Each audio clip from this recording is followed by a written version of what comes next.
When you've got as many classic villains as Disney does, it's kind of inevitable that a few might not get their due credit.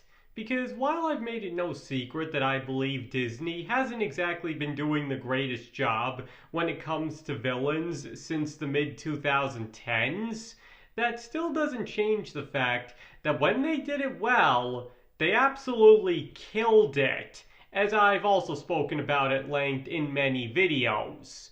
But today, instead of once again going over all of the iconic and beloved villains from Disney's lineup, or all of the villains that they've managed to screw up in more recent years, I would instead like to go over the villain from one of their movies that I believe is most underrated and doesn't get due credit. And obviously there will be spoilers for any movies mentioned ahead, so in case there's a Disney movie you've been meaning to see and don't want ruined, you should probably remain on the lookout. You have been warned. Okay, so just as a quick side note, I do happen to agree with those who've said that Dr. Facilier was underutilized in The Princess and the Frog, and that one of the worst aspects to the movie might just be that he isn't in it more. But even with the screen time that he does have, Facilier easily makes for one of the best Disney villains of the new millennium. He's unapologetically evil, has a great song, is charismatic, smart, powerful, and a blast to watch. And not to mention, he's voiced by Keith David, who absolutely nails it. Really. There are actors who were born to play a role, and then there's Dr. Facilier and Keith David. As well as the fact that he might just have one of the most terrifying, but unique and epic, defeats in the entire Disney animated canon. My point is, when you really look at him, he's got everything that all of the classic Disney villains have. He just had the unfortunate luck to be in a movie that didn't do as well as Disney had hoped for, and as a result has continued to be underutilized ever since.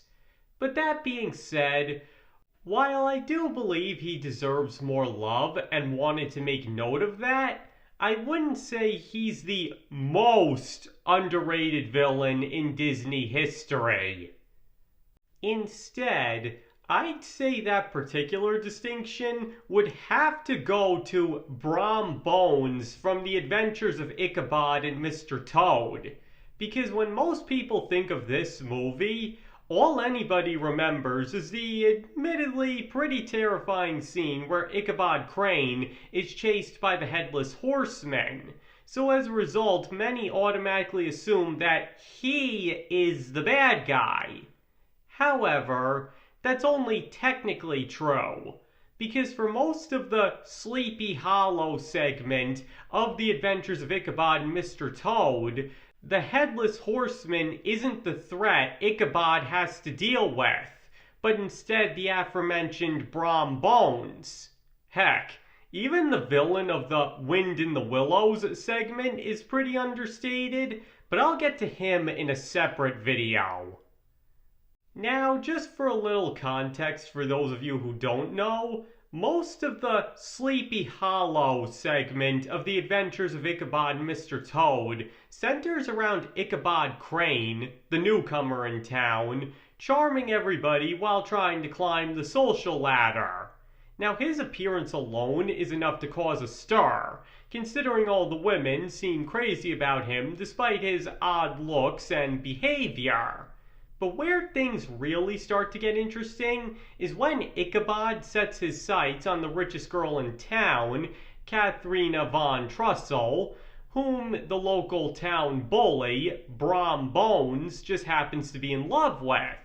So as a result, Bones becomes bent and determined to get rid of Ichabod Crane by any means necessary, but is always foiled at every turn.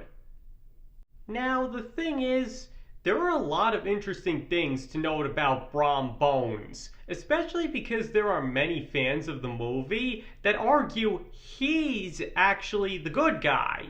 And this mainly comes down to the fact that Ichabod Crane is portrayed as a gold digger who's interested in Katharina's money before anything else, and not only knows he's charismatic with women, but uses that to his advantage quite often. While on the flip side, Brom Bones is explicitly stated to be a jerk but a nice guy at heart, as well as truly in love with Katharina even beyond her wealth. But the thing is, regardless of all of that, Ichabod Crane is still the main character of the segment, and therefore technically the hero. And not to mention, it's quite obvious that Katharina was just stringing him along to make Brom Bones jealous. So no matter what went down, it's apparent that Ichabod would have never ended up with her regardless. And there's also the fact that Brom Bones can be a pretty big bully, in contrast to Ichabod's general politeness, and repeatedly resorts to trying to cause grave bodily harm to a man for trying to steal his girl. So he's not exactly innocent either. My point is, while this is one case where neither character is a saint by a long shot, the narrative does do enough so that it can be argued that at least superficially, Ichabod Crane is the hero and Brom Bones is the villain. And looking at him that way, he does actually make for a pretty dang effective one, because he's not only physically imposing, but he's also a credible threat. Sure, none of his attempts to hurt Ichabod ever work out, but that's the other thing that makes him such a great villain. He's funny. All of his attempts to stop, sabotage, or get rid of Ichabod always end in failure, and because of his jerkish behavior, it can be pretty hilarious watching him get foiled time and time again, since he does kind of deserve it. But perhaps the most notable thing about him is that he's one of the few, and possibly only, Disney villains to actually win. Yes, that's right. He actually wins at the end.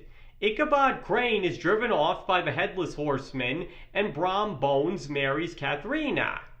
Now, while many would argue that if there ever was a Disney villain to win, it would be Brom Bones, but that doesn't change the fact that there is actually a Disney villain that wins and doesn't get a comeuppance, if only technically speaking. But there's also more to it than that. Because there's also been a lot of speculation that Brom Bones actually was the Headless Horseman, which is only backed up by the fact that the original short story heavily implies that to be the case. However, in the Disney movie, it's kept a lot more ambiguous, with clues running pretty much right down the middle to support either interpretation. But the fact remains that if he actually was the Headless Horseman and donned the disguise deliberately to chase Ichabod off, then that only makes his victory at the end even more notable, especially because Ichabod's fate is left ambiguous. So if Brom Bones was the Headless Horseman, that means that, technically speaking, he could have done anything to him, up to and including murder. Though, let's face it, considering this is a Disney movie, we all know that Ichabod Crane is fine, married to his rich widow, and had a bunch of children. But again, considering how ambiguous the whole thing really is, it has led to a lot of dark interpretations of both Ichabod's fate and just how bad Brom Bones really is, which is made worse by the fact that his victory is set in stone. But going strictly by what is known, another interesting thing about Brom Bones is how intelligent he actually is. Because while he'd obviously rather use his strength to solve his problems, when he discovers Ichabod Crane's weakness, that being his extremely superstitious nature, he uses that to get rid of him instead, terrifying him with the story of the Headless Horseman.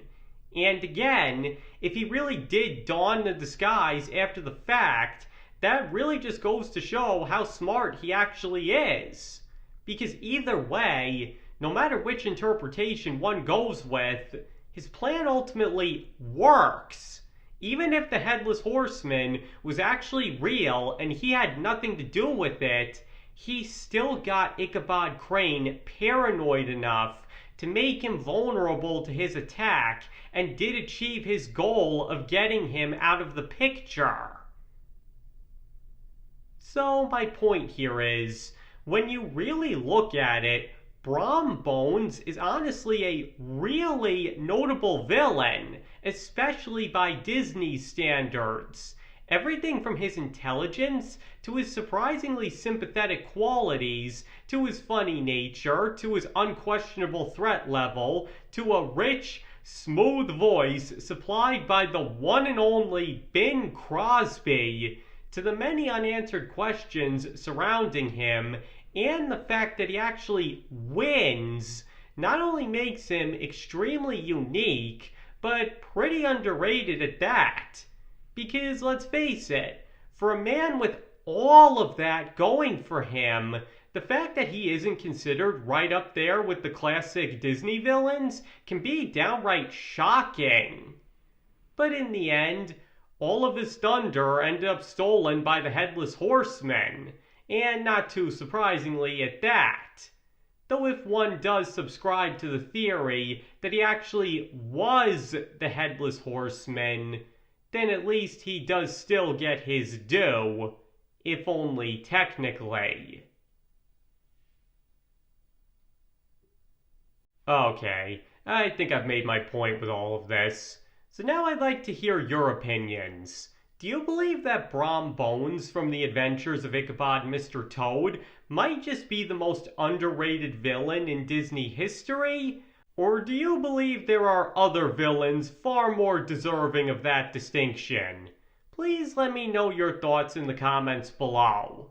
And please note that you do not have to agree with me on this video. You can feel any way about this topic that you want to, and if you completely disagree with me, I have absolutely no issue with that.